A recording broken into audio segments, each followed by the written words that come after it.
Hello. As you may have guessed by all of the water type Pokemon behind me, this is the second of the Little Mermaid videos. Hopefully it's only just going to be two. We'll see what happens, how long this one ends up being, because the first video is completely about the original movie. This one is about Little Mermaid 2, Return to the Sea, which came out in 2000. Which is the tale of Ariel's daughter, Ariel and Eric's daughter, Melody, and her journey. And then I will also talk about Little Mermaid Ariel's Beginnings, which is the prequel to the original movie. It takes place a couple of years before the original movie. So I guess they kind of try to fit it into the timeline when you add in the animated series that they had as well, which kind of took place. The animated series itself took place between when like Ariel was supposed to be like 15 into 16 range, because in the original movie she's 16, which is stated in the original movie, but we don't get an exact age on her here, so I'm assuming she's supposed to be about 13, 14 range, I guess. And then in the animated series she's 15 going on 16. So first we'll start off with Little Mermaid 2. So the premise of the movie is Ariel and Eric have had a daughter, Melody. She's so cute. And Ariel and Eric are taking her, it's her christening day, and they're taking her to go down to, well, not go down to Atlantica, but go out to sea on this very nice ship where there's, we see Grimsby and Carlotta and like the rest of the, a bunch of other nobles, I'm assuming from the kingdom that Eric rules over. I'm assuming at some point he became full-on king, but I don't know exactly when, because I don't know if at this point in the movie Ariel's queen or if she becomes queen during there, because there's like a time gap in the movie. But we have that. Ariel and Eric, well, the premise of it is Ariel is singing a song called Down to the Sea. So it's her singing about, all the way down to the bottom of the sea is, that's where she's from. And now, because before, Ariel's song was part of your world, and now it's supposed to be, the part of one of the lines in the song is that, or something along the lines of, no matter how, part of you is from land, part of you is from sea, but I hope that, part of your heart will always belong to me, which is a very, very nice way of saying that no matter how far, your child may go from you, hopefully they will always keep a part of you inside of you, inside of them, which I think is a very good way of putting it. And from there, we get kind of the reintroduction. Ariel singing up on the boat, and Eric and everybody else on the boat are singing and everything, and then we go down to the ocean where we see, the fish basically spreading the news, Ariel's coming, and they're all happy and everything, and Sebastian's, conducting and everything, and Sebastian and Triton and all the Atlanteans and Ariel's sisters and Flounder and Scuttle and everything are all heading up to the surface. Well, Scuttle's already on the surface, but like everybody else is heading up to the surface to be part of the big party for Melody's christening. And everything seems to be going great, but this is a Disney movie that's based on a fairy tale. Even though this is not how the original fairy tale ended, I'll address that. I addressed that in the previous movie or the previous video. But we get Triton is about to give, or he gives Ariel Melody a locket that has Melody's name on it, that when you open it, this little projection of Atlantis pops up and it plays the song that Ariel was singing to her. And Triton gives her that, and then up shows, as she's explained, Ursula's crazy sister, Morgana. And Morgana, her two stingrays, and her shark, whose name is Undertow. I don't remember what the two stingrays' names are. I really don't care. But her shark shows up. Her shark is a tiger shark, I think, is what he's supposed to be. He has stripes, but he's purple, but I don't know. It's Disney. They show up. Morgana grabs Melody, and she's basically there to ransom Melody for the Triton. And, Triton, King Triton, is ready to hand over the Triton in order to get Melody back. and Morgana almost succeeds, but Ariel is protective mom, so she basically grabs Eric's sword and slashes down one of the ropes that results in part of the rigging coming down and like whacking Morgana, and she falls into the ocean, and Melody kind of flies out because she was in one of Morgana's tentacles, and she gets sent flying, and Eric grabs onto another rope and swings out, grabs her, and right before the shark can eat her, and Triton turns the shark into a tiny little thing, which, is running gag in the movie. He's a tiny shark with big size issues. And so that's what happens with that shark. And then Morgana was like, I will find, you and your grandchildren and you and your kids and your grandkid are not safe, and I will find a way back, and I will find a way to get that Triton, basically, type thing. And Morgana and her stingrays and her shark all vanish. And Triton's like, search the oceans, nobody rests until she's found, type of a thing. And then we cut to Ariel and Eric and Triton and Flounder and Sebastian having a conversation on the beach by Eric's castle. And, well, I guess it's Ariel and Eric's castle at this point in time.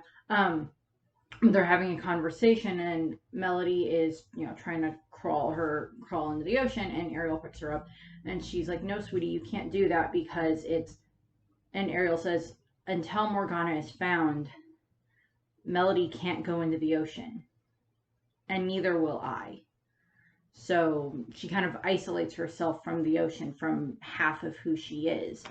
And Triton is, of course, very sad about this. I mean, in the previous movie, we have where he was very, adamant about her not going to surface, about her not falling in love with a human, but then he accepted it at the end, and he's, he still had the ability to go and see her, or at least have her, come out on the boat and visit and everything. So it's not like she was completely cut off. But in this case, she's, choosing to keep her and Melody away from the ocean so that way Morgana can't try to get Melody or Ariel and use them as bargaining chips. Admittedly, he has like 6 other daughters that she could easily, I guess, use, and it's never stated whether or not any of the other daughters actually get married, but I'm assuming one of them did because, between Atina, Alana, Adela, Aquata, Arista, and Adrena, who are the other 6. I don't remember which one is which. It's like they're all older than Ariel because she's the youngest. So they probably at some point have gotten married, and technically because Atina is the eldest, she is technically the heir, I would assume, since that seems to be the way that it went. They never state specifically how do we pick the next ruler of Atlantis beyond clearly they have to be a descendant of King Triton in this case. But we get some of that, but that's not really part of this movie. That would have been interesting though. But we get Ariel and Eric decide that, okay, I'm not going back in the ocean, and neither can Melody until Morgana's found. And Triton is, of course, very sad about this. And, Ariel's like, she can't know about mer people or Atlantica or even you, Daddy. And she gives him back the locket. And, he takes the locket and he leaves. He's like, very well, Ariel. And he leaves, and he tells Sebastian that you will watch over Melody. And Sebastian's just like, great, just what I need to watch over another child. Dress the shirt now. It's, Ariel, I'm guessing, is like if she was raised by Ursula and then became queen. This is a better picture of it. I'll try to put the link in the description. Some of the links I can still find, some of them I can't because they're not on the website anymore, but I'll pop this one in there if there is. So Sebastian is supposed to watch over Melody, and Ariel and Melody are isolating themselves. Melody's not allowed to go out into the ocean. Ariel's not going into the ocean. And Triton, drops the locket into the ocean, Titanic style, because that's always a safe thing to do. Maybe you should have taken the locket and taken it all the way back to Atlantica with you, so that way someday you can give it back to Melody. But no. And then we cut to, it's supposed to be 12 years later because it's supposed to be Melody's 12th birthday. And the whole palace is getting ready for this big party, and we have Ariel here, 12 years older, and she's looking all over for Melody, can't find her. We get checked in on everybody. We see Carlotta, we see Grimsby at some point, we see, Louie making her birthday cake, and then we cut to outside, as in outside the wall, to the ocean where Melody is swimming within sight of the castle. And I'm like, okay, you have an evil sea witch that has sworn revenge against you and your family and sworn to kidnap your daughter. I understand not having eyes on Melody every single second of every single day. That would be very stifling, but Melody's not supposed to go over the wall or under the wall, because that's how she gets in and out of the ball, as she goes under it. There's spots in the wall that let water into the courtyard, and Melody finds a way to get out of it or gets under it by moving the bars. So I'm like, okay, smart kid. But it's like, okay, you have this murderous sea witch that's after your daughter. Wouldn't it be a wise idea to have guards and lookouts on, like, maybe around the wall every now and then, to just be like looking out to make sure there's nothing coming? But, Melody snuck out and she's out swimming, and, she's got Sebastian there with her, and she's got Scuttle there with her, and, she gets along with both of them and everything. I don't think that Scuttle has mentioned that he knows Ariel, as a friend. I don't think he mentions that. And then Sebastian, of course, hasn't mentioned it, but like Melody kind of has the opposite problem of what was with her mother, because Ariel, of course, wanted to be up on land with the people and seeing what everything was like up there. Melody is the opposite. She wants to be in the ocean. She can, talk to fish and crabs, and I'm assuming she can breathe. Well, she probably can't necessarily, she can't breathe underwater, but she probably can, hold her breath longer than normal people because she's technically half mermaid. But she's out swimming around and collecting seashells and everything, and like, talking to Sebastian, and she's like, what does my mom have against the ocean anyway? And Sebastian's just like, he's like, I have no idea what your mother has against the ocean. I mean, I couldn't for the life of me think of why she would have a problem with it. I mean, blah, blah, blah, blah. Like, you know exactly why she has a problem with the ocean, but you can't tell Melody because, Ariel or Eric or King Triton or whatever forbid you from doing that. But of course, Sebastian's, lamenting the fact of like, okay, I'm supposed to be retired at this point, and I'm watching another teenager. Great.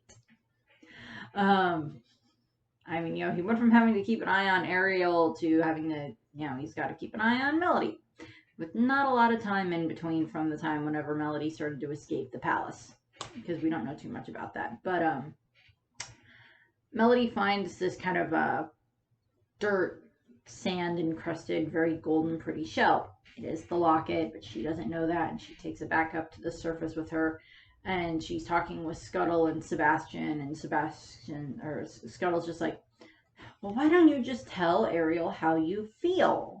Tell her that you want to be out here and everything, and how much you love the ocean and everything. I'm pretty sure Scuttle is vaguely aware of the fact that Morgana's still out there and is still a threat, but doesn't quite click that maybe this is not the best time. Maybe Melody should not be outside of the wall right now. But it's like, this whole problem could have been avoided if Ariel and Eric just explained to Melody that, okay, I was a mermaid. I fell in love with your father. I made a deal with the sea witch. I got turned human. We fell in love. Sea witch, blah, blah, blah, blah. Basically sum up the original movie to them. And to Melody and explain blah, blah, blah, blah, blah. And on the day when you were supposed to be christened, her sister attacked. You almost died. She almost got the Triton. And then as a way of protecting you and protecting the kingdoms, the ocean, you can't go in the water, can't go in the ocean until after we, find her and she's in custody, and then you can go in the ocean and we'll go swimming as much as you like, type of thing. It was like, better to explain to the kid, but I explained that it was like, yes, I can talk to the crab too. Here's a seagull, I can talk to it too. Ask everybody else that lives in this kingdom. A lot of them witnessed, your father stabbing this giant sea witch with a boat. And witnessed me turning into a mermaid. And we're there at the wedding when, there was a lot of Atlanteans and talking and, everything at the wedding. So it's just like, you could have explained all this to her and made it go a lot faster. But it's supposed to be this big ball that they're supposed to be having for Melody's birthday party. And she remembers, oh, frick, I'm supposed to be at this ball. So she heads inside. And we see, Melody making her way through the palace, sneaking in. And we see her interact with these three kids. And she very awkward type thing. Melody is very awkward around other people and such, which I think more just comes from the fact that she likes being out in the ocean a lot more and talking to fish and other marine life than she does being,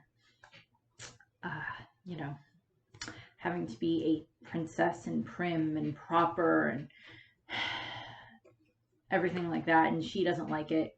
But she goes off and then she hears the three kids talk about, well, she's rather strange. I heard she talks to fish. It's just like, and it makes Melody very sad. And she heads up to her room and she's getting all ready. And then we cut to Ariel, who is, out looking for Melody still. And she's in the kind of the walled-in garden area with Max, because Max is still around, of course. I don't think we ever get a definitive age on Max, but rough idea. This picture here is from the animated series, and it shows very young, like a puppy type Max with a younger Eric. And we don't know exactly how old Eric is. We're assuming he's at least 16 to 17 range, if not a little bit older. We never get an exact age on him. We know Ariel is 16 in the original movie, but Eric might be a few years older than that. We're not sure. They did Ariel 16 because that's a rebellious age, but I'm assuming I don't know, we don't get an exact age for if the wedding took place a little bit later or, a few years later. So she was 17, 18 range or whatever when she got married to Eric. But at the time frame when the movie is set, that's a bit different. But we see Max here as a puppy. And now it would be probably about 13, 14 years later. So Max is probably getting to be an older dog. But it's Disney and logic doesn't always apply because Sebastian is still alive somehow and he seems to have been around King Triton quite a bit. Flounder is still alive in this movie. Scuttle is still alive in this movie. Admittedly, Scuttle and Flounder, seagulls can live for a little while, and I don't know how long whatever type of fish Flounder is. He's not a flounder, but I don't know what type of fish Flounder is, but he can live for a while. But Ariel goes over to the wall because there's little areas, as I said, where the little bits of the ocean can come in. And Ariel goes and she's looking up at the wall and she's like, I wish you could be here with us, Daddy. Because she, of course, hasn't seen her father or her sisters or Flounder. She may have seen Scuttle a little bit in the past 12 years. Maybe Sebastian if he comes into the palace with Melody or whatever. But she hasn't seen a lot of them for 12 years. And she hasn't gone swimming out in the ocean for 12 years since the wall was built. And she takes her shoes off and she puts her feet into the water and she just kind of relaxes for a moment. But then Melody calls down and Ariel goes up to help Melody finish getting ready, and that results in Melody trying to scramble to get ready, and Sebastian gets tied in the ribbon that Melody ties around her waist, which does not work very well because that has repercussions later. But Ariel comes in and she starts brushing Melody's hair to help finish getting her ready for the party. But Melody and Ariel kind of talk a little bit, and she's like, Mom, I don't feel like I fit in. And Ariel's like, everybody has a hard time fitting in at your age. Trust me, I was a regular fish out of water. Which, Melody's like, oh no, there's no way that happened. Because, Ariel gives off, to Melody, Ariel gives off the air of being this perfect, prim, proper queen. But she's not. She doesn't know about all these adventures that Ariel went on as a kid. I'm you know, things happen.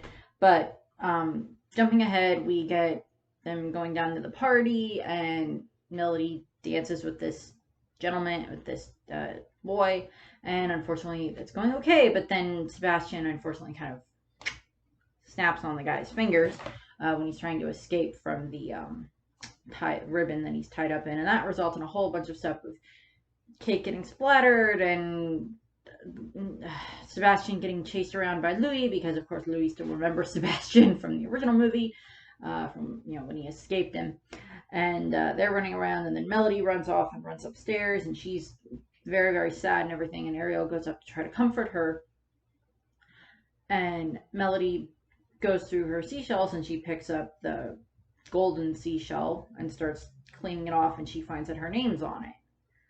And she opens it, and it starts playing the lullaby that her mom used to sing to her, and shows her the projection of Atlantis and the mer people swimming around.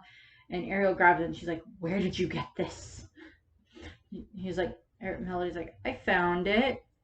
You're not supposed to go over the wall. You're not supposed to do that." It's, Melody thinks the wall was built to keep her in, not the ocean out. Communication is an important thing here, Ariel. I thought you would have learned that with your own father. But Melody and Ariel argue, and Melody drops the locket, and she runs off. And, Ariel and Eric go start looking for her, and Melody gets outside the wall, and she ends up, well, let's put it this way. Morgana's been watching, and Morgana has Ursula issues. She has sister issues. She makes a comment of, all my mother ever did was criticize me. Ursula this, Ursula that. Why can't you be more like Ursula?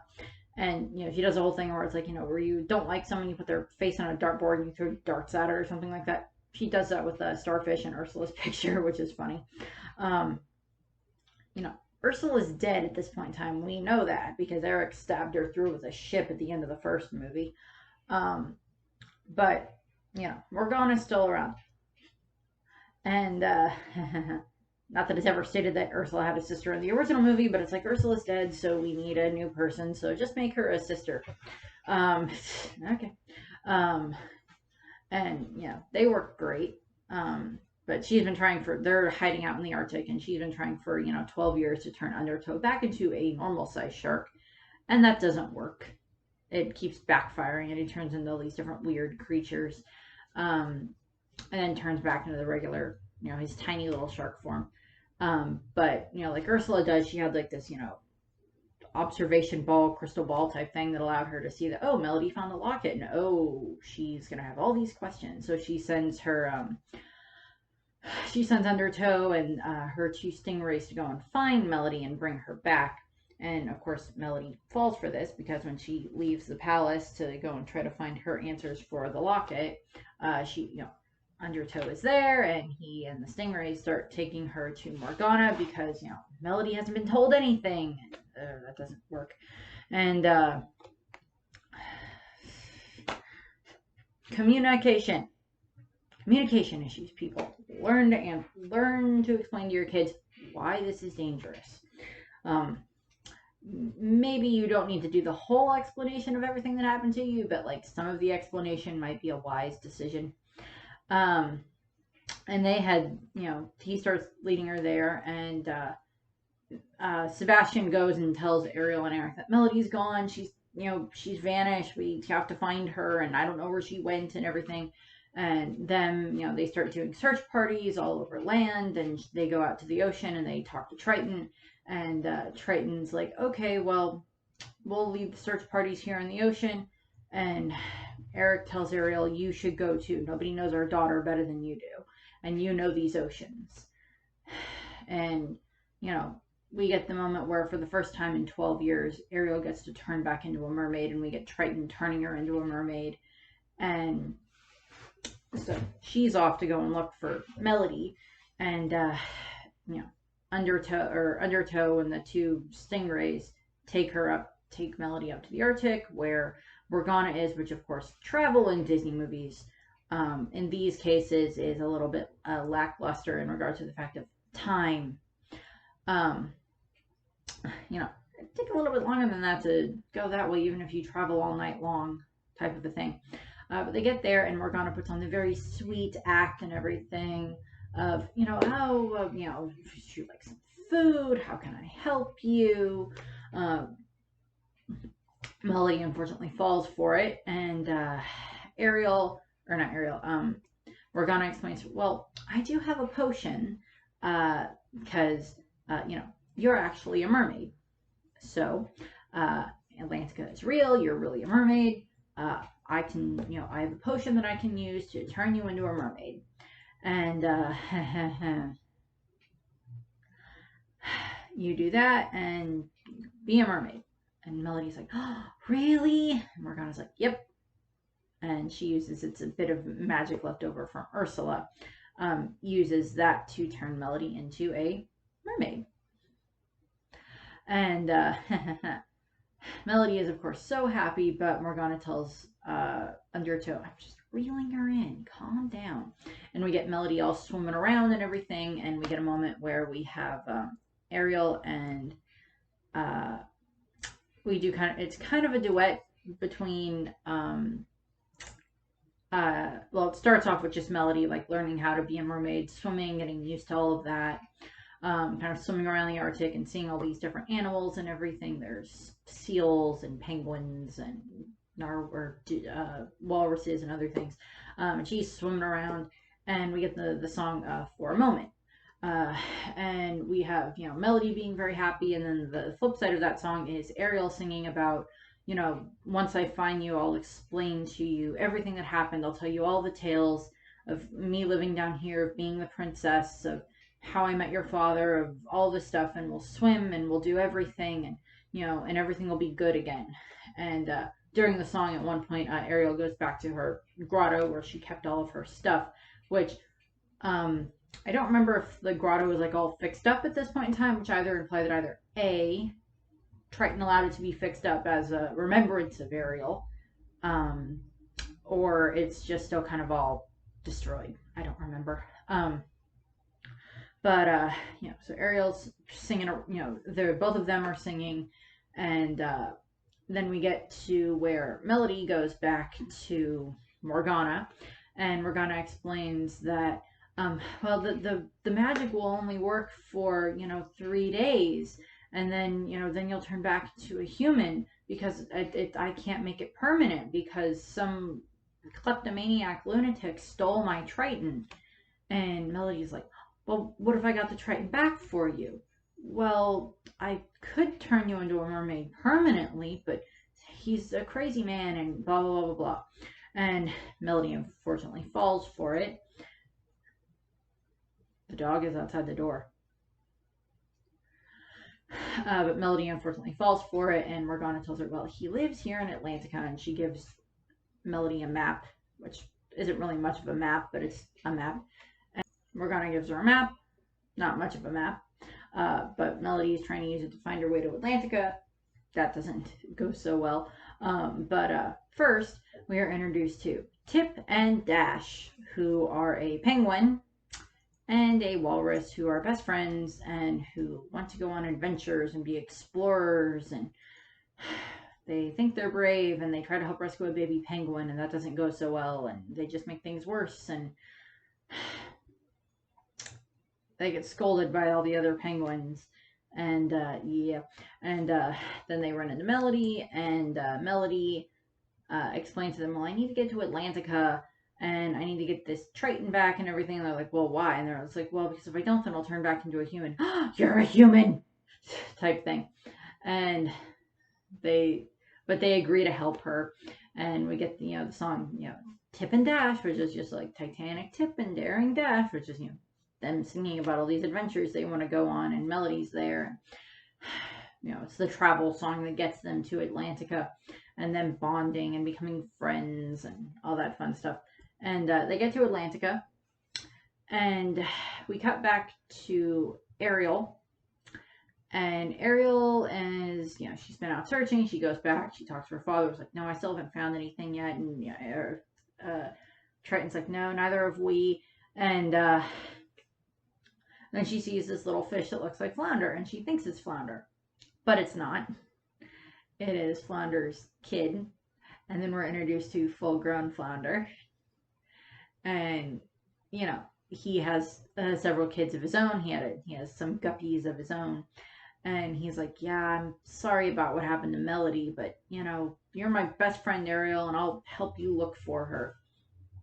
And so, you know, Ariel's very happy to be reunited with Flounder. And, you know, her and Triton are talking and everything. And then we cut to where Melody and Tip and Dash arrive in Atlantica. And Melody, you know, ends up meeting these other, you know, teenage merfolk. And then she ends up seeing a cute boy. And he's like, so what's your name? She's like, Mel. Mel. Because she's, you know, stuttering because, you know, he's very cute. And he's, you know, very nice and everything. But then, you know, Tip is a penguin, drags her off to go get the Triton, and they get their way into Triton's throne room, which I'm like, okay, I get that you have a bunch of guards, and all the guards and everything are supposed to be out looking for Melody, but you'd think you'd at least leave a couple around the palace just to be on the safe side. I mean, you know, Melody expressed interest in Atlantica from the locket. You think it would be a wise decision to have, you know, a bunch of Atlantean, you know, a couple of guards still guarding the palace, because apparently it's very easy to get into the palace, but it's stated that, and I think this was either reiterated or iterated in the animated series, but the only ones that can remove the Triton from the stand, where Triton keeps it when he's not going to be using it, the only ones that can remove the Triton from it are either Triton himself or one of his descendants. So that implies that that's why, you know, Morgana sent Melody to do it, because Melody, if it's in the stand, Melody can remove it, even though she doesn't know that she's a descendant of Triton. And she sees Triton wandering around, and he seems very sad and everything. And he, you know, she doesn't see it, but like he looks at like a baby picture of her, and then we get him yelling at the servants about, don't worry about food right now. Just everybody go and look for her. And, you know, we know from the original movie and from the sequel or the prequel and from the animated series and everything that Triton does have a bit of a temper issue. A little bit of a temper issue there. But you know, if he'd simply just said, you know, supposed to be out looking for Melody, you know, find her, you know, find my granddaughter, you know, or at one point the little Herald Seahorse comes in and says, oh, your daughter has returned. And if he simply just said, your daughter Ariel has returned, some of those words might have clicked in Melody's head of, granddaughter, Melody, Ariel. Why is my mom here? How is my mom here? How does he know my name?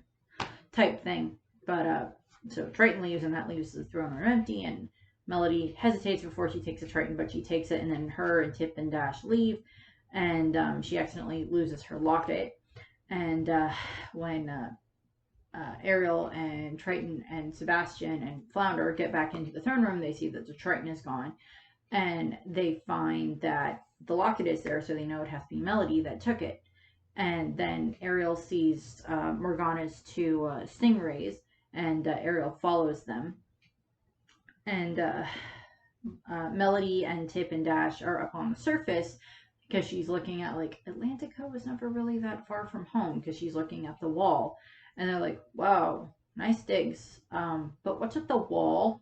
It's like, yeah, what's it trying to keep out? And she's like, it wasn't built to keep anything out. It was built to keep me in. Come on, let's go. And they head back up to Morgana, and, you know, Undertow shows up, and he kind of, you know, Tip and Dash get scared, and they run off, and Undertow, you know, takes Melody into, you know, Morgana's, you know, lair again. But Melody, or Ariel and Flounder have followed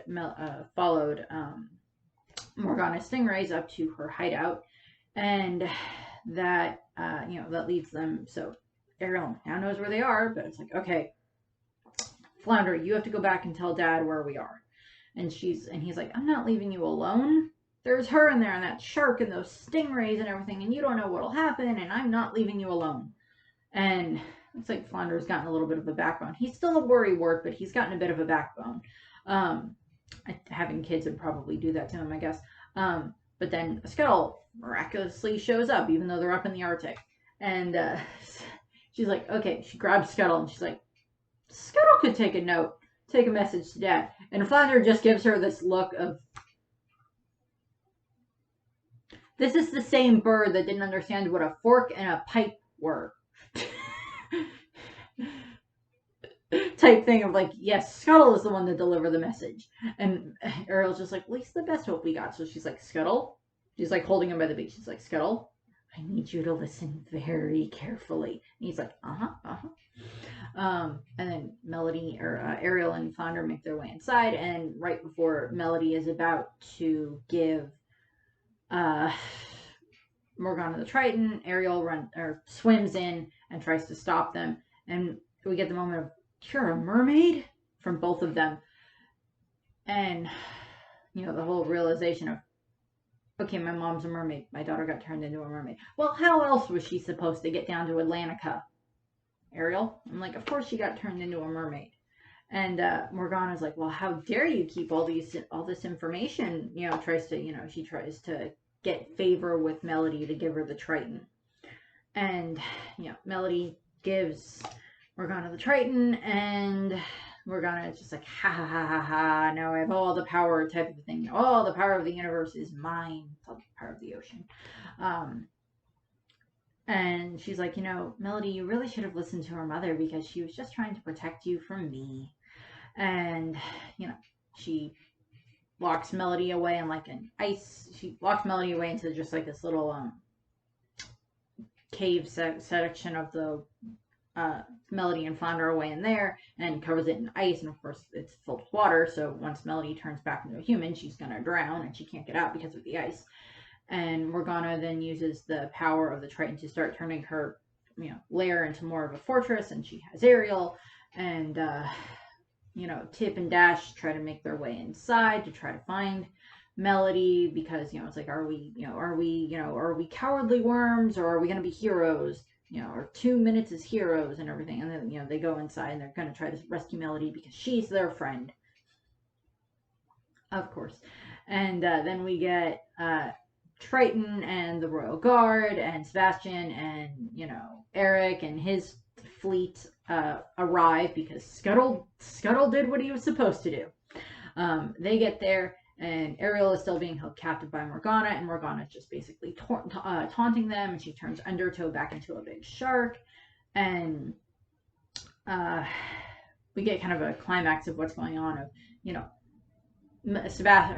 Flounder is trying to get him and Melody out of the ice casing so that way Melody can breathe again, because she's going to turn back into a mermaid soon, and then she won't be able to breathe underwater again.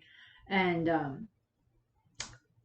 Morgana turned Undertow back into normal, and then he's, chasing, he goes back into the lair, and he's, trying to attack Tip and Dash, but Dash, the walrus, jumps on his back and is trying to hold him so that way Tip can go and try to find Melody, and that results in basically Undertow getting steered into the ice wall that Melody and Flounder are trapped behind. Melody has turned back into a human at this point in time, and she's almost drowning, but Flounder is trying to, help her, but they crash in, and, so Undertow's defeated by Tip and Dash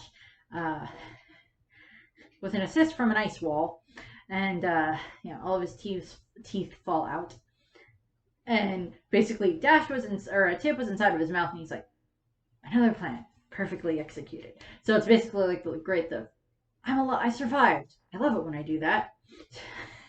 And they get Melody rushed out, and Morgana had, she tried to have her stingrays drown Eric, but Sebastian kind of stopped them because, Sebastian likes Eric.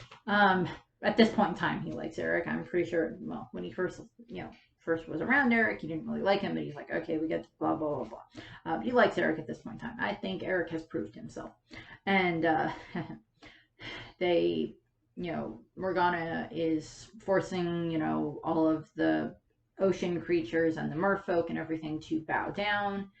And Melody, is trying to climb her way up because Morgana put herself on top of like this ice shard to sit on, and Melody's working her way up it to try to get the Triton back from Morgana, and that does work. Melody is able to grab the Triton, and she ends up stabbing one of Morgana's tentacles with it, and that results in, Melody gets sent flying, but she tosses the Triton down to King Triton, who's able to grab it, and Tip and Dash save Melody from falling, and he basically Triton encases Morgana in ice, and then she's basically sent to the bottom of the ocean because her layer falls apart. With Undertow inside, we don't get an explanation of what happened to Undertow or the two stingrays, but it's kind of assumed that they probably got buried underneath all the rubble along with her. But we get Ariel and Eric and Melody kind of, reuniting, and, Ariel apologizing for, I'm sorry for not telling you. I just, I couldn't have done it. We were trying to protect you, and Melody explains that she understands. And what ends up happening, from there we get, Melody looks at King Triton, and she's like, "Oh, grandfather," and she hugs him, and everybody's all happy and everything.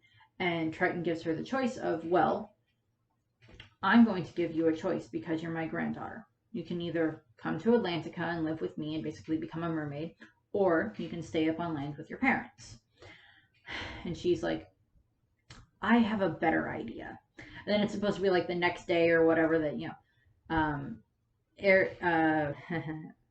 Melody takes the Triton and she uses it to dispel the wall. And that results in now they can all live together, as she explains. And then we get the, Here on the Land and Sea is the final song for the movie.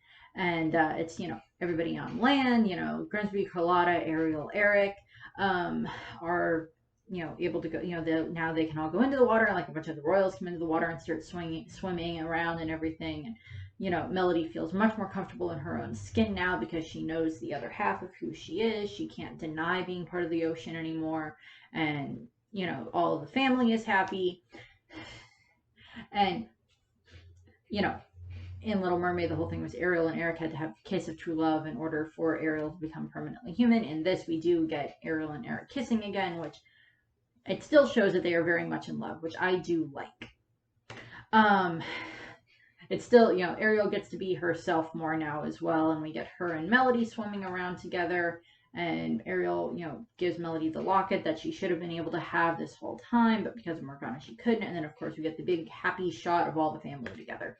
Tip and Dash are there, and all the other friends are there and everything, and, all of, I know at the beginning of the movie we see Ariel's sisters.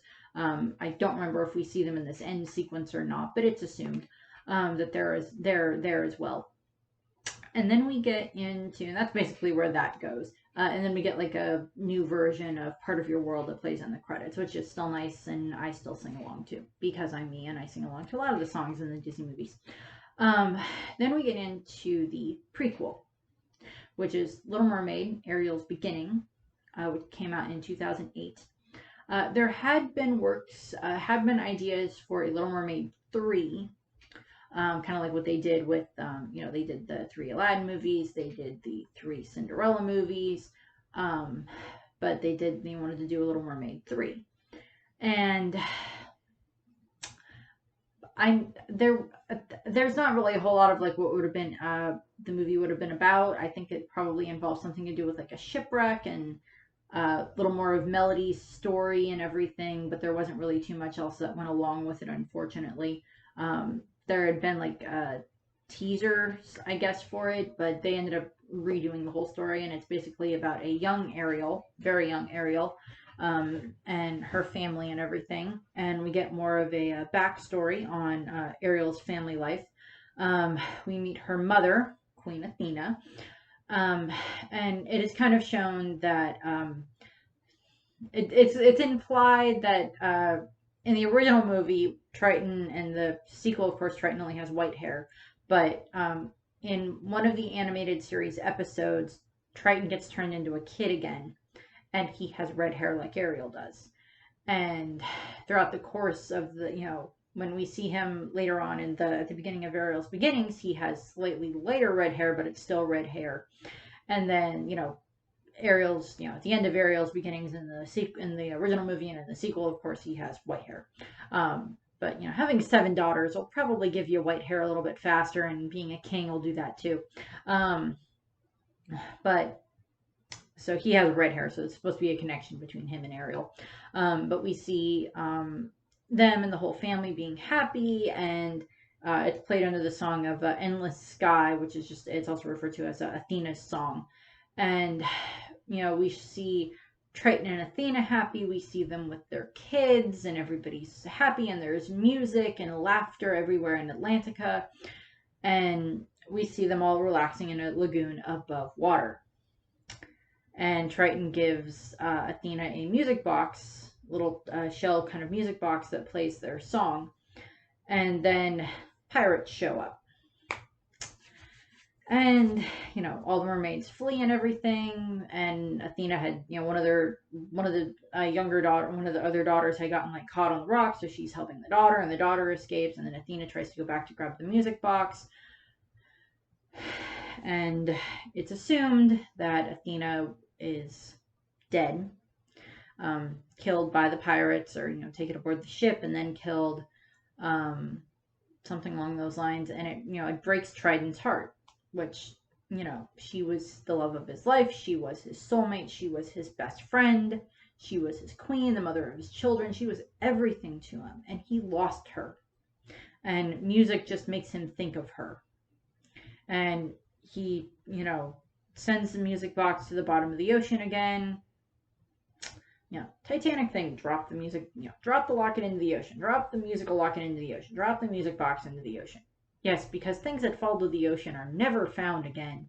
And he tells Sebastian that there'll be no more music in Atlantis. And then we cut to 10 years later, and nobody is very happy at this point in time. Triton has become rather estranged from his daughters to a degree. All of the daughters still love each other and everything, and they still love their father, but unfortunately, none of them are very happy. We are introduced to their governess, who is Marina del Rey, which is a reference to a song and a place. And she has an assistant whose name is Benjamin, who is a manatee. Marina has a very interesting fashion sense, but she is the daughter's governess and has been for quite a while, since their mother died, and they have a very strict routine that they stick to, which really only results in them seeing their father for a little bit in the morning, and they kind of swim through the kingdom. And there's no music, there's not a lot of laughter that happens in Atlantica for the most part. It's very strict, and everybody's very somber most of the time.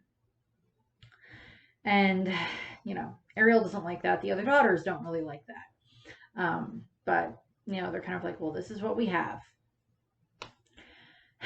And Ariel unfortunately ended up causing a bit of problems, and she has to, her punishment is she has to scrape barnacles off of coral or something, and I'm just it's coral, isn't there supposed to be stuff on it? But it's a punishment thing that she has to go through. And we have Marina, who she really wants Sebastian's job, because Sebastian is no longer the court composer, or so he is the kind of the minister of relations or something like that with everybody in the kingdom, to make sure that everything's going smoothly. And we get Marina singing about I just need to find Sebastian, make one mistake, and then I can become the king's attaché, his assistant type of a thing that Sebastian currently has. Just need to find Sebastian having one mistake. And while Ariel's out scraping the barnacles off the thing, she ends up running into Flounder. And Flounder is a little bit more Flounder in this case seems to have a lot more of a backbone than he does in the animated series, the original movie. By the sequel, as I said, he gets a little bit more of a backbone from having kids of his own and being very protective of them, probably, and his friendship with Ariel and everything. But Flounder very much likes music, and he keeps kind of humming and everything like that, and him and Ariel almost get in trouble. Well, they do kind of get in trouble because Flounder is kind of making music by, playing on some of the coral that, releases bubbles. He's making noise and music that way. And they get in trouble, and they get chased by some of the guards who are like swordfish. Swordfish, sawtooth sharks, whatever you want to call them. They're chasing them, and they get in trouble, and Ariel and Flounder kind of become friends this way, but she's kind of like trying to like stand up for Flounder. She's like, no, he didn't do anything. We were having fun, and then it was an accident, and nothing happened, and I'm sorry. And Sebastian, has Flounder taken away, but Flounder ends up being okay. And Ariel is kind of watching out of the window that night, and she sees Flounder swimming away, and he swims into the kelp forest. And Ariel follows him, and she gets, through a series of, password type things, or, make the right beat on, the wall or whatever, and you can go in. And she makes her way into, I think it's called the Catfish Club, which is a nightclub for music. It's an underground club for music on the outskirts of Atlantica. And of course, the one that's in charge of it is Sebastian, which is just like, okay, you follow all the rules and everything, but now you're doing this. And Flounder works there as kind of a waiter, and he wants to be part of the band. And Ariel makes her way inside, and she's just like, just all the music and everything. And, Sebastian's performing, their Jumpin' Line, which is, I think it's an actual song that's not a Disney song, but they use it in the movie because it works for Sebastian's character, because it's like that reggae type beat that Sebastian has. And Ariel's watching, and she's just like amazed by all of this, because it's been so long since she's heard music, because it's been so long since her mother died. And she ends up unfortunately making herself known, and everybody scatters because they're scared that she's going to tell her father about what's going on. And they all scatter, and then she goes up on stage, and she starts, kind of banging on the drums, or strumming, playing on the piano, or strumming the guitar, and just, kind of making noise. And she starts to sing I Remember, which is, her having all of these flashbacks and memories of being a kid, of her and her parents and her sisters and everybody, all of them happy and everything. And she's remembering what it was like when her mother was still alive, before what happened, when there was music everywhere in the kingdom. And Sebastian and the others and the rest of the band members come out, and they all start playing with her, and she, she's very, very happy at this point in time. And then they have this oath that they make her swear. That is, I'm not doing the oath because I can't remember the oath, because it's just like, how you promise to, protect and defend music and your fellow music lovers, blah, blah, blah, blah, type of thing. And she's like, I do. And, so she's sworn in. And the next day we get Ariel, the next morning, her sisters wake her up because she was humming in her sleep. And they're like, okay, what are you doing? Why are you humming? And then I think it's a Tina, I think it's the oldest one, that pulls out a maraca. And where did you get this? She's like, nowhere. Hides it under her pillow. And of course the sisters all kind of, I'm like, okay, first of all, they all seem to sleep in the same room, which, okay, I can understand when you're little kids all sleeping in the same room, but 7 daughters, a lot of who are probably teenagers going into their 20s at this point in time, probably not the best idea to have all of them in the same room.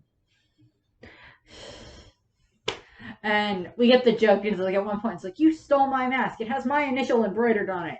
It's an A. And like they all hold up like brushes or other things that all have A's embroidered on them. We all have our names all begin with A. She's like, oh, well, that's mine. So we get a lot of that and everything. And Ariel's just like, I found a musical club. I found a place where they play music all the time, and we can go there.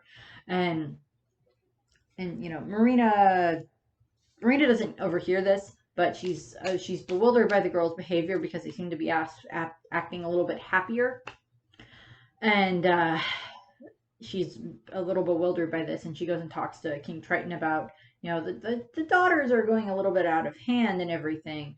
And Sebastian is kind of trying to protect Ariel at this point, along with the other girls, and because he doesn't like Marina. But he's like, well, no, Your Majesty, remember? And like he's like, Marina's trying to say, well, Ariel's wilder than the other ones were at that age. And Sebastian brings up all these different things that happened with the other girls. You know, there was this incident with this and this incident and that incident. And he's like, and the king, Triton's like, yeah, I guess. I mean, okay. You know, Sebastian, you're in charge of guarding Ariel or keeping an eye on her and everything, which in Sebastian's mind at this point is not a bad thing, because I think it's probably the first time that he's been, and you know, chronologically, technically, that he's been put in charge of keeping an eye on Ariel.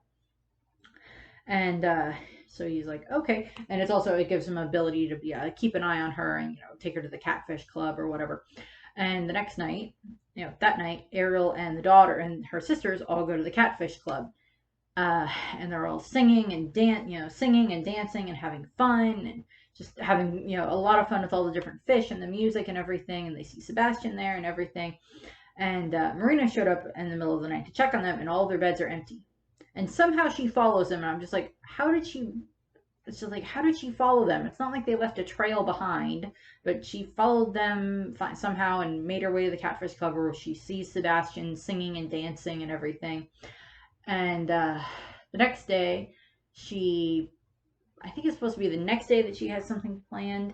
And then the next night, she kind of leads a raid on the music on the club, and that results in her getting Sebastian's job, all of the girls getting confined to the palace, and Marina, and Marina got Sebastian's job, but also Sebastian and Flounder and the rest of the band get arrested. Yeah. And all of the daughters are in trouble, and Ariel's just like, I just wanted to make everybody happy. And Atina, I think it's Atina, is the oldest one, was like, look around you, Ariel. Do any of us look happy now? Because they're all, you know, confined to the palace and everything. And Ariel decides that she's going to run away. But first we get Marina, who's very, very happy. She's like, okay, now I'm, you know, the king's attaché. I'm in charge of a bunch of stuff. And she decides that, first of all, she gets a new outfit, because she has outfits for everything. So she goes from her regular purplish type outfit into this, which is very gaudy. But throughout her song, Just One Mistake, she has all these different costume changes, but I'm not showing you all of them because that would be a lot. But Benjamin is then kind of now, and I think I mentioned Benjamin is a manatee. He's now in, you know, kind of the governess of the sisters. But Marina has these pet eels, which is not quite revealed that they're eels, but she has these pet eels, electric eels, that are very ravenous and apparently only obey her. But they're not nice. And what ends up happening is Ariel leaves. She runs away. She goes back and she goes to the cell where Flounder and Sebastian and the band are, and she tries to release them. She, you know, says, I'm leaving. Any of you that want to come with me, come with me. I'm leaving here. I don't want to be in Atlantica anymore if this is the way that my father is going to rule. And given at this point in time, she's 16 in the original movie. She's 15 into 16 in the animated series. And this is supposed to take place a couple of years before the original before the animated series starts. So I'm assuming that Ariel is supposed to be around 13, 14 range at this point. So that's kind of the whole teenage angst type of a thing. I'm going to run away from home, but it's a different reason than just, oh, my parents don't understand me. It's, my father is doing this and it's not right. And Sebastian kind of tries to talk her out of it and talk the band out of it, but they eventually go with her. And Sebastian starts leading them to a very deserted place at the bottom of the ocean. And Marina and Benjamin and Triton all find out that Ariel is missing. and Marina takes her eels. Now it's revealed that they're eels. These things, yes, because they look so nice and friendly. She takes them, and they're gonna go and try to find Ariel and Sebastian and the rest of the band to punish them because they ran away, and it's going to mess up Marina's ideas. And I'm pretty sure Marina's other step after she becomes the attaché is going to try to convince Triton that he should marry her. But I don't remember if that's ever specifically stated, but you know, that wouldn't surprise me. But so Marina and Benjamin and the eels go off to try to find the girls, and Triton and the others had, you know, sent the guards out to look for Ariel and everybody. But Sebastian leads Ariel and the band and Flounder into a deserted area of the ocean, at the bottom of the ocean. And they're like, why are we here? And he's like, well, this place has great acoustics. And he kind of tries to demonstrate, and he's like, well, how about we all just rest now? And they all, you know, find places to rest. And Flounder is a bit, as I said, Flounder is a bit more of a backbone in this movie. He still gets scared, but he seems to be braver than he is. So I'm just like, I don't know if it's supposed to be that, you know, like by the time things happened in like the original Mermaid and the original Little Mermaid, that he's kind of, because of everything that him and Ariel have gone through in the animated series, that he's become less, you know, less brave or more hesitant about things. But it's a very different character for Flounder to be. I mean, he still very much likes music, and Flounder, I think, does like music in the original movie and in the animated series and such. But it's a bit of a different take on Flounder, which it's not a bad take, but it doesn't quite fit everything that we know about Flounder. But then we get Ariel says she hears something, and Sebastian's just like, well, I'm going to go to sleep, so you just go and look. And she goes off, and she finds the music box, of course, and she opens it up, and it plays the, you know, she sees it. There's how, like, when you open a music box, there's like a ballerina that dances in it. You open up this, and it's supposed to be a little version of Triton and Athena that spins around as the music plays, because it's them dancing, because it was to their song, Endless Sky. And Sebastian comes up behind her, and he's like, he reminds her, he explains to her that your father couldn't bear to hear that song anymore, couldn't bear to hear music, because it reminded him too much of your mother.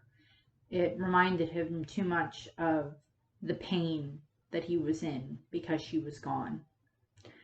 And that's why he banned it from the kingdom. For all intents and purposes, Sebastian led Ariel and the band out here because he wanted Ariel to find the music box so he could explain that he's not doing it because he hates music. He's doing it because it gives him so much pain to remember your mother because of the music. And that's why he does this. That's why he did this in the first place. And the band kind of berates Sebastian for this. And they're like, okay, now we're gonna, and Ariel's like, well, I'm going back. And Sebastian's like, I'm going back. And I think Flounder is like, I'm going back too. And the band's just like, well, no, we're gonna go somewhere else and find somewhere else. And Ariel's like, well, if you ever come back, you can play music then. And such. And they, you know, and Flounder kind of reprimands him of like, what about that oath that you took for the Catfish Club to, you know, help all music lovers and everything? And, you know, what kind of band, you know, what is this? And it's, you know, getting berated. And they head off, or Ariel and Flounder and Sebastian start making their way back to Atlantica, and they unfortunately run into Marina and her electric eels, and they get chased, and Sebastian outwits Marina at one point, and then the band does show up and they help try to protect the kids, or try to protect Ariel and Flounder from the from the eels. And the eels, via Flounder swimming and everything, get like all tied up into a knot. And Triton shows up, and Ariel had the music box with her still. And Triton shows up, and he sees Marina about to attack Flounder. And Ariel, you know, charges and knocks into Marina and knocks her out. but Ariel kind of gets a little bit hurt, and Ariel obviously isn't dead because it's like, well, she can't die in the prequel because then none of the other movies make sense. It's like Ariel was a ghost the entire time. No. But Triton, he's holding Ariel because she's kind of hurt and kind of knocked out for the moment, and he's just like, he's kind of the whole, the I'm sorry, I didn't want to do this, I didn't want to lose you, I didn't, type of a thing is running through his head.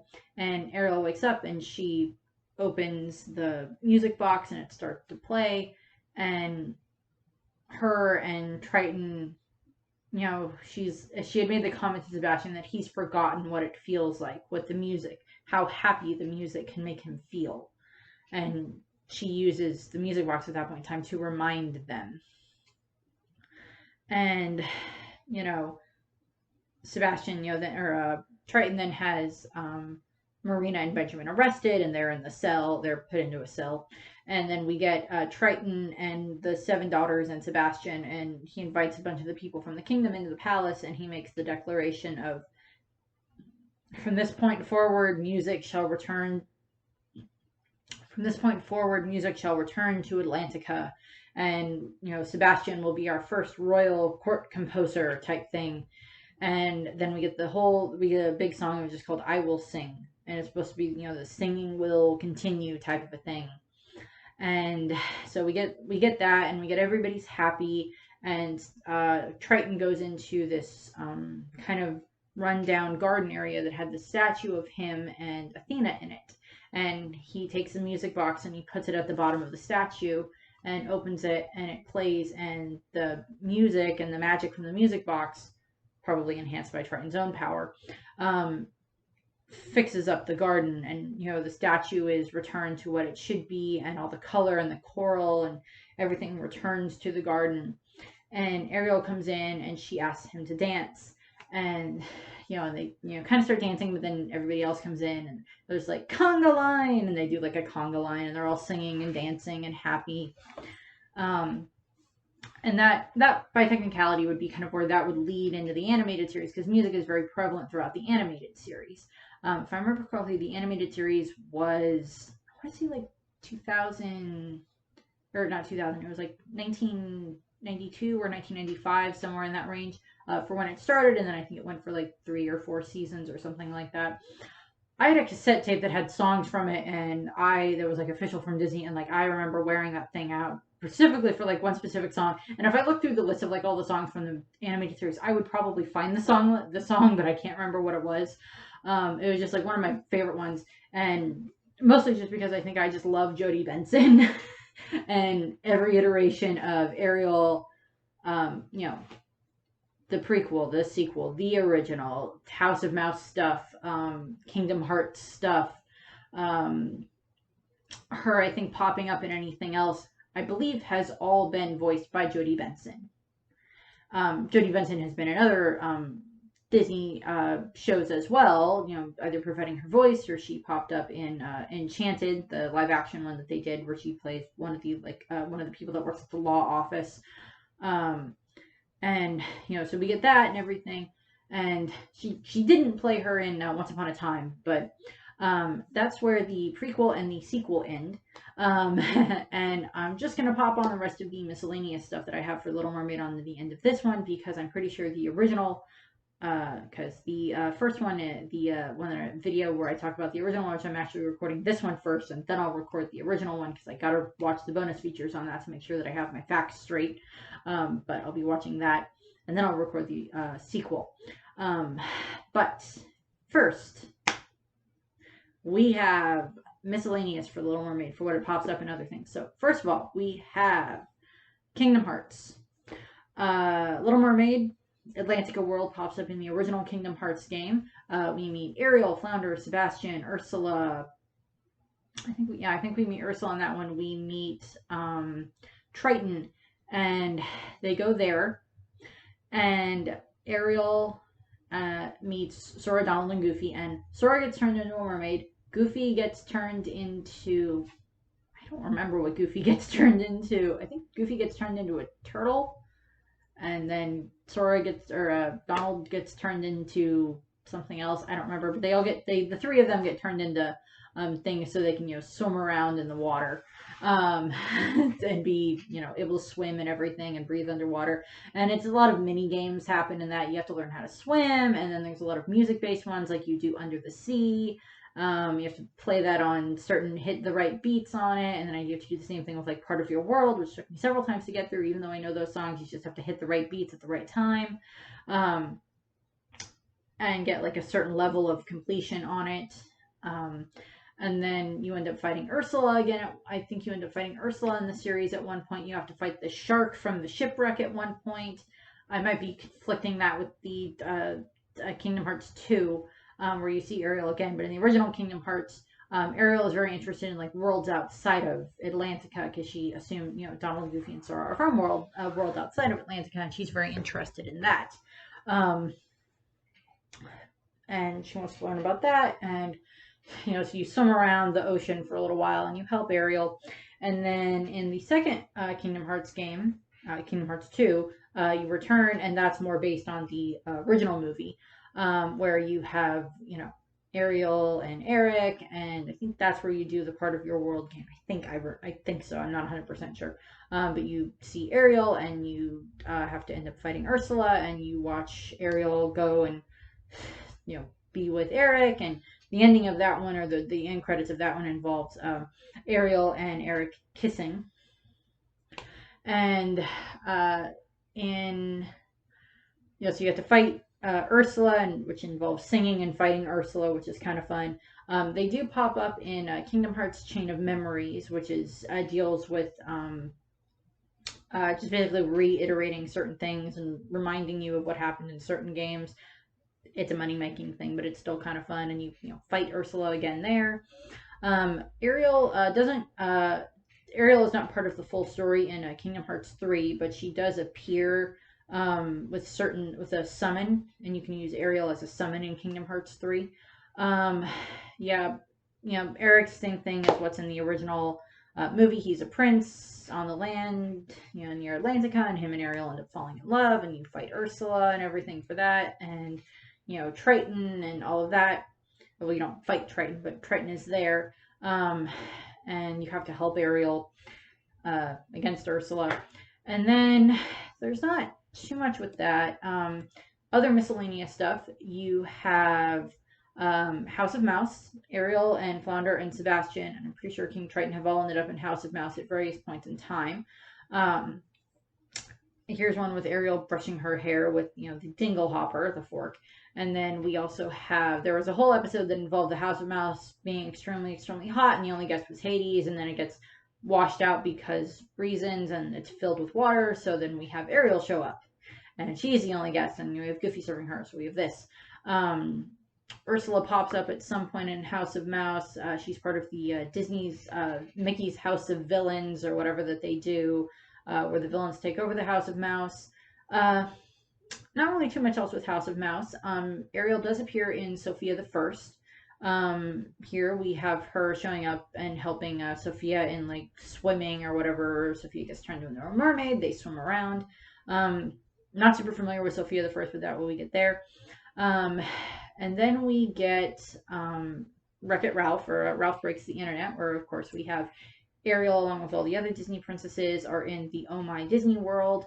And she, here we have her with Vanellope, and Vanellope is like one of the ones, or Ariel is like one of the ones who was like, cursed or whatever, because she had her voice taken away. And so that's just funny. And then of course we get them turned into their new she also has like daddy issues, as well as kind of what Ariel has. Jasmine has it too, but that'll be like another video. That'll be in the Aladdin video. But we have that, and then we have of course, where they all get in their their leisure clothes, where Ariel's shirt for her, like, casual type clothes has, I think it has like who's it's and what's it's and thingamabobs written on it and such. And then we get the climax of the movie where we have you know, Ralph is falling, and then all the princesses work together to save Ralph. And we have Ariel supplies water that then Elsa freezes. After Ariel puts it into the right shape, Elsa freezes the water so Ralph can, you know, slide down on the water and not die. So that's kind of what we have there, and they, you know, they befriend Vanellope, of course. You know, everything, you know, we get all that. Then we get into, then we have Descendants. Ariel, Eric, and any of them don't really appear in Descendants, as far as I'm aware. I tried to double check this, but I don't think I found anything that references them in Descendants, even in like some of the books. I could be wrong, and if I'm wrong, and if you're a big Descendants fan, I apologize. I'm only super familiar with the live action movies, a little bit with the animated series, but not much. But the main reference that we get to Little Mermaid is Uma, who is, of course, Ursula's daughter. She is a rival to Mal. At one point, Mal has to go back to the Isle, or Mal runs back to the Isle because she had issues with Ben, and Ben and the others follow her, and then Uma kidnaps Ben, and then Uma uses magic from Mal to make Ben fall in love with her, and then, you know, Mel breaks the spell, and then Uma turns into her giant, very much like her mother, and Uma has the seashell that her mother had. So Uma has magic as well, and we have, you know, Uma turns into her giant tentacle octopus form, and she threatens, you know, her and Mal fight because Mal turns into a dragon, and they fight, and then you know, Uma leaves, and you know, the running thing where I talk about, you know, and once upon in Descendants, they're not very good at coming up with distinct names for their kids. Okay, Uma is not bad from Ursula. I'm like, okay, it's not bad. It's not the best, but it's not bad.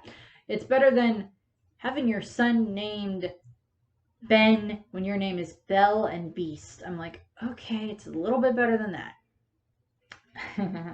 Some of the names are okay, some of them aren't. Or naming your kid Harry just because your name is Hook, so it's Harry Hook. But her and Harry Hook, and I think it's Gil, who is Gaston's son. Those three, I think they're referred to as the C3 because there's the core 4, and then there's the C3. I think. And then we have that, and you know, in the third movie, Uma and Harry and Gil work with Mal and her group to save Auradon from Audrey, and you know, that ends up, you know, her and Mal end up having, you know, Uma and Mel have to finally confront this issue that they've had with each other for a long time, and that they probably should have just been friends from the beginning as opposed to rivals. And you know, that's a good way of putting it. And they are, you know, they do kind of, they fix that friendship, but part of that friendship ends up resulting in, you know, Mal doing the whole thing of, I can't be king, or I can't, you know, to Ben, I can't just be queen of Auradon. I have to be queen of Auradon and the Isle, because that's where I came from, and this is where I am now, and we can't keep separating them. So we get that, and that kind of led to Mal making that decision. Is dealing with Uma and the other kids from the Isle, and so that ends up working out pretty well there.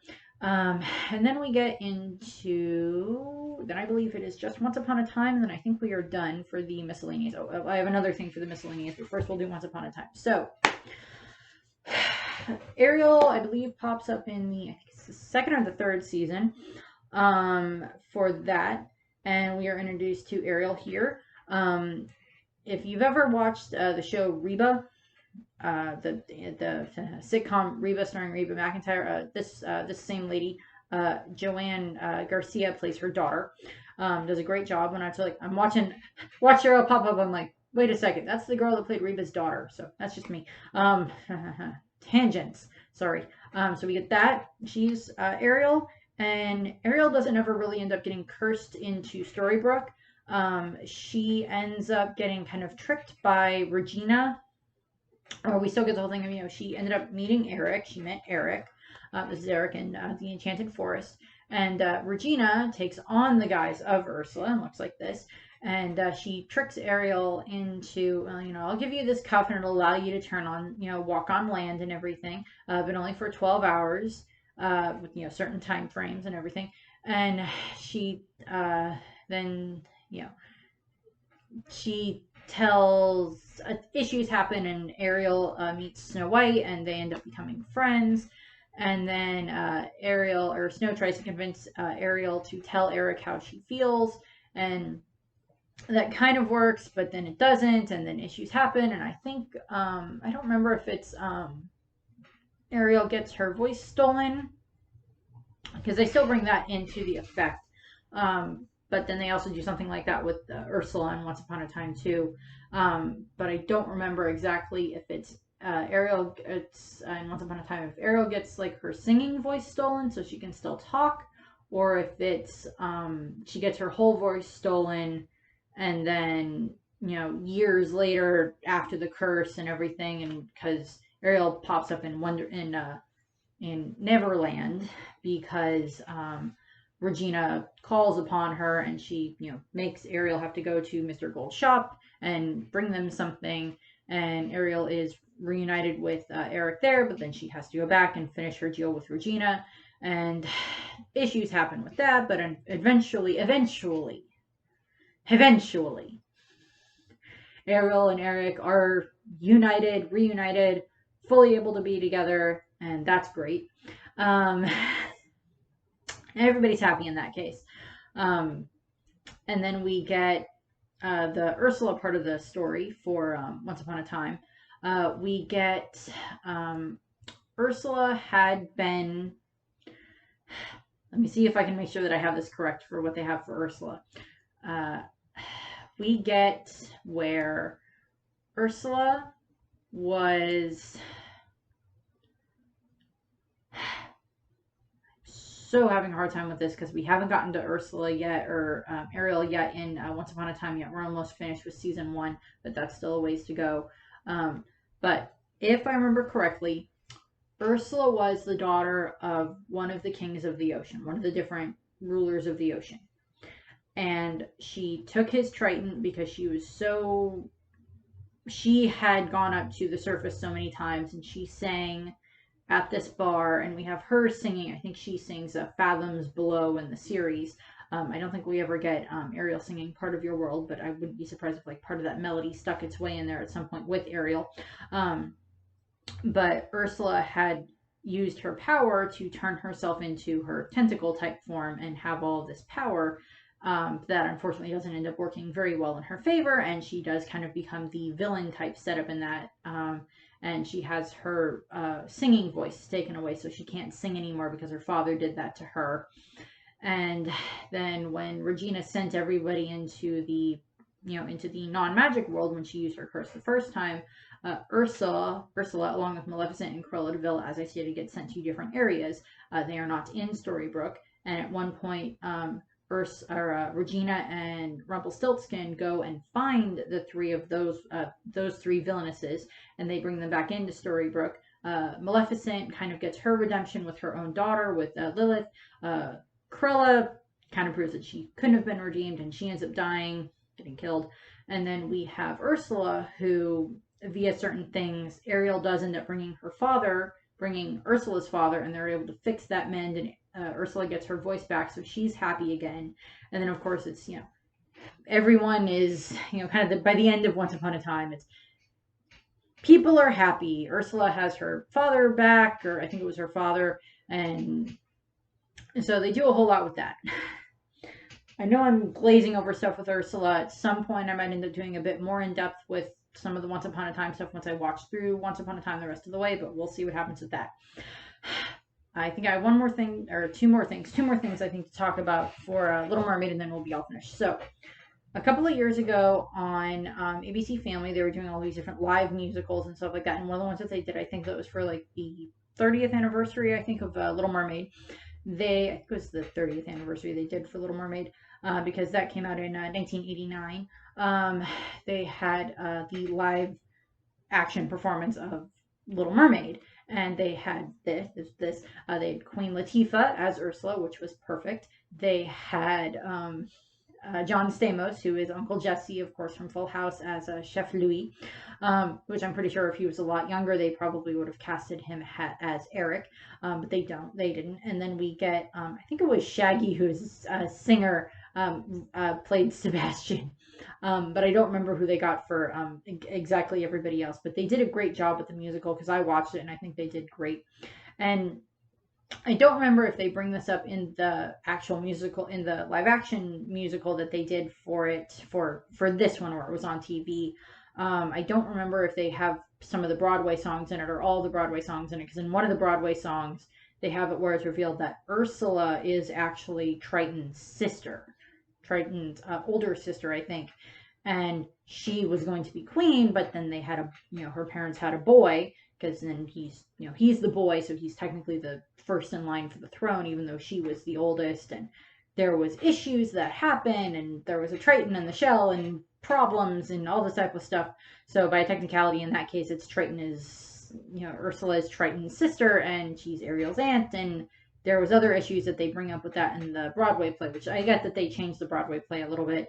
And the only reason I know this is because a couple of years ago, our local theater group that we have this big outdoor amphitheater in one of our city state parks, and they did the Little Mermaid, and they had the lead that they had play Ursula. I think did a great job, but they used this song in it, and it's Ursula revealing that, oh yes, I'm Triton's older sister, and I was supposed to be the queen, but then he came along and our parents died. And I don't know if it paints Ursula as worse or gives her a little bit more sympathy, but I get that.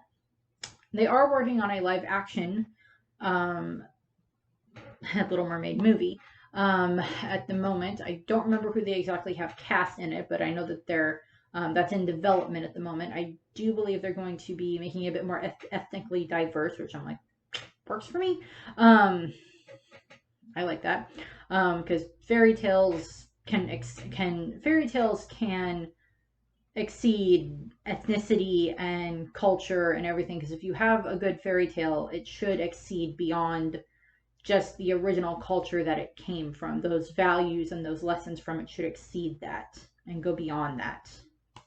And I think that what they're going to do with that is a very good idea for the live action Little Mermaid that they're going to be doing for Disney. As I said, I'm pretty sure they're going to stick, I think it's still going to be a musical. I don't think it's going to be like what they did with Mulan, where it's no longer a musical, but it's a bit more historically accurate. I don't know if they're going to do that with the Little Mermaid necessarily. I haven't seen too much for what they're going to do with that, and I could be very wrong on that. And they might be doing something a bit more historically accurate with it, but I don't quite think, I don't think Little Mermaid is going to quite touch on that theme, but I could be wrong. I kind of hope they don't stick super close to the original tale, which I will talk about the original Little Mermaid tale when I do the original movie, which will be coming out before this video, but I'll record it after I record this video, so YouTube is fun. But that'll be that. I know I'll go and see it. Either I'll watch it on Disney Plus or I'll be going to see it in theaters, one of the two. We'll see what happens with that. That's what we have. I think that is it. That is it for what I need to talk about for The Little Mermaid.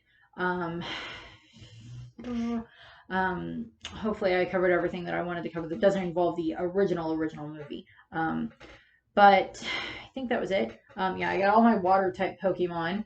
A lot of them will probably be in here for the next video as for the original one as well. But I have a couple of other books that I'll probably use in the background instead, and a different shirt. But that's what I have. The next one after this is either going to be, I think it's either Aladdin or Beauty and the Beast. And just for the moment, I cannot remember which one it is, but it's either Aladdin or Beauty and the Beast will be the next video. Or the next two videos. Probably both of those will result in 2 for Aladdin, 2 for Beauty and the Beast. But that's what I have. So I thank you very much for watching, and I hope you have a nice rest of your day, and I hope you liked the video. Bye. Don't worry about me. I will find him, and I will tell him how I feel, as long as he lives near a beach.